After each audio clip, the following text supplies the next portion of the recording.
Hello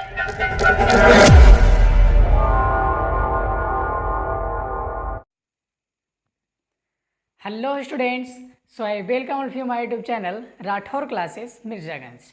तो आप सभी को बहुत से मज़े से पढ़ाई कर रहे होंगे या मज़ा आ रहा होगा। तो उसके बाद आज आपको इस चैप्टर में लसिका के बारे में बात करने वाले हैं। कौन से टॉपिक की बात करने वाले हैं? लसिका के बारे में। लसिका को इंग्लिश में लिम्फ बोलते हैं। लसिका को इंग्लिश में क्या बोलते हैं? लिम्फ। और इसको एक और नाम से जाना जाता है उत्तक द्रव। इसको एक और नाम से क्या जानते हैं? उत्तक द्रव। तो आज इसी के बारे में जानेंगे। आज का लेक्चर थोड़ा छोटा रहेगा पर कोई दिक्कत नहीं है, इसको समझने के लिए काफ़ी रहेगा, ठीक है ना। तो लसिका क्या होता है, उत्तक द्रव क्या होता है, ये समझना है। ओके, तो आपको हमने पिछले क्लास में बहुत सारी चीज़ों को बता चुके हैं। तो आइए इधर कुछ कुछ समझते हैं, ठीक है ना। ये मान लीजिए कोशिका है। ये क्या है? कोशिका है। और ये रक्त बहने वाला नली है। ये क्या है? रक्त बहने वाला नली है। बस इस प्रकार से अफरी तफरी में कुछ बता रहे हैं, ठीक है।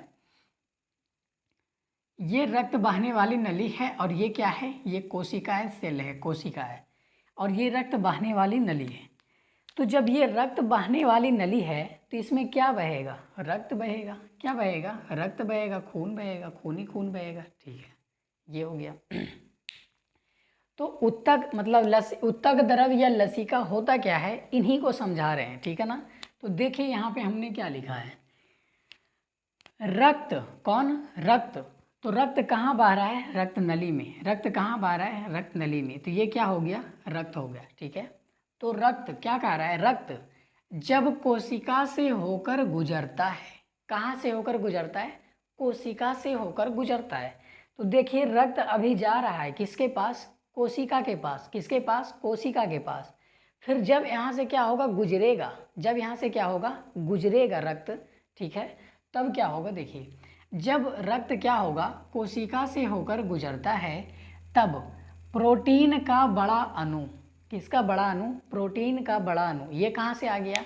तो रक्त में पाया जाता है। कहाँ पाया जाता है? रक्त में। कैसे? रक्त को दो भागों में बांटे थे, याद कीजिए, रक्त कोशिका और रक्त प्लाज्मा। और रक्त प्लाज्मा में प्लाज्मा प्रोटीन पाया जाता है। तो प्रोटीन का बड़ा बड़ा अणु होता है, ग्लोबुलिन, एल्बुमिन, फाइब्रिनोजन और क्या बताए थे? भूल गए? नहीं, एल्बुमिन, ग्लोबुलिन, फाइब्रिनोजन और प्रोथ्रोम्बिन। ये 4 प्रकार के प्रोटीन होता है। किसमें? प्लाज्मा प्रोटीन रक्त में होता है। तो प्रोटीन का अणु जब ये कोशिका से होकर गुजरेगा, जब रक्त कहाँ से होकर गुजरेगा? कोशिका से होकर गुजरेगा, तो प्रोटीन का बड़ा बड़ा अणु तथा संगठित पदार्थ, क्या क्या? प्रोटीन का बड़ा अणु तथा संगठित पदार्थ को छोड़कर जो भी प्रोटीन का अणु है और संगठित पदार्थ है उसको कहाँ छोड़ देगा? कोशिका में ही छोड़ देगा, ठीक है। यहाँ पर प्रोटीन का अणु और संगठित पदार्थ कहाँ छोड़ देगा? कोशिका में छोड़ देगा। हो गया। छोड़ करके जो बचा, छोड़ करके मान लीजिए ये बचा, ठीक है ना, ये बचा, छोड़ करके ये बचा, ठीक है। ये क्या होता है?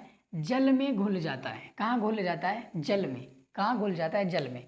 तो इस कोशिका में जल पाया जाता है, इसी जल में क्या होता है? ये घुल जाता है, इसी जल में ये घुल जाता है। तो जो घुल गया वो कैसा पदार्थ बन गया? घुलनशील पदार्थ। कैसा पदार्थ? घुलनशील पदार्थ, ठीक है। अब ये घुलनशील पदार्थ क्या होता है? ये कोशिका से बाहर निकलता है। अब ये घुलनशील पदार्थ इस कोशिका से कहाँ निकलता है? बाहर निकलता है। तो जब ये घुलनशील पदार्थ कोशिका से बाहर निकल जाता है, उसी को क्या बोलते हैं? लसिका बोलते हैं। उसी को क्या कहते हैं? लसिका कहते हैं। तो इसको याद नहीं करना है, रटना नहीं है, समझना है। क्या करना है? समझना है। समझने वाली बात क्या है? एक रक्त नली है, इसके सहारे रक्त जा रहा है कोशिका के पास। कहाँ जा रहा है? कोशिका के पास। तो रक्त जब कोशिका से होकर गुजरता है, रक्त कहाँ से होकर गुजरता है? कोशिका से होकर गुजरता है। तो रक्त में मौजूद जो भी बड़ा बड़ा प्रोटीन का अणु है या रक्त में मौजूद जो भी संगठित पदार्थ है, संगठित पदार्थ करने मतलब रक्त कोशिका, क्या? रक्त कोशिका। तो प्रोटीन का बड़ा अणु और रक्त का कोशिका कहाँ छोड़ देगा? वहीं पे छोड़ देगा, कोशिका में ही, ठीक है। और उससे जो बचेगा, उससे क्या होगा? जो बचेगा वो कहाँ घुल जाएगा? कोशिका में मौजूद पानी में। कहाँ घुल जाएगा? कोशिका में मौजूद पानी में। जब ये पानी में घुलेगा उसके बाद ये घुलनशील पदार्थ क्या हो जाएगा? बाहर। कहाँ हो जाएगा? कोशिका के बाहर।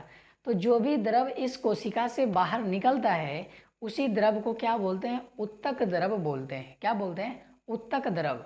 ठीक है, और इसी को बोला जाता है लसिका। इसी को क्या बोला जाता है? लसिका। तो समझ में आ गया होगा। ठीक है, फिर से समझाते हैं। लिखा हुआ क्या है उसको पकड़िए।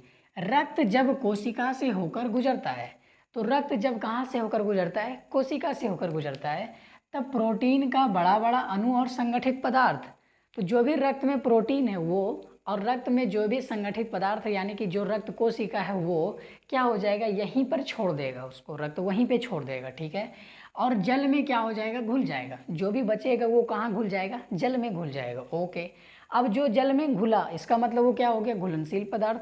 अब वही घुलनशील पदार्थ कोशिका से बाहर निकल जाएगा, तो जो द्रव यानी कि जो घुलनशील पदार्थ कोशिका से बाहर निकला है उसी द्रव को उत्तक द्रव बोलते हैं, उसी द्रव को लसिका बोलते हैं। ठीक है, कोई दिक्कत नहीं है। अगला पॉइंट देखिए, इसमें भी प्लाज्मा की तरह खनिज लवण पाया जाता है। किसमें? इसमें भी प्लाज्मा की तरह खनिज लवण पाया जाता है। किसमें? लसिका में। किसमें? लसिका में।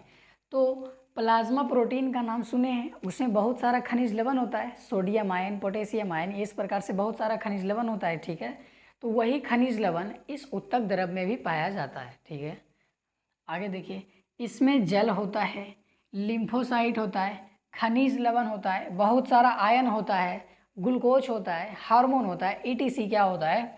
संगठन के लिए जरूरी होता है। किसके लिए जरूरी होता है? संगठन के लिए जरूरी होता है। कोशिका में संगठन के लिए जरूरी होता है। ठीक है, तो इसमें ये सब मौजूद होता है। और क्या अगला पॉइंट है?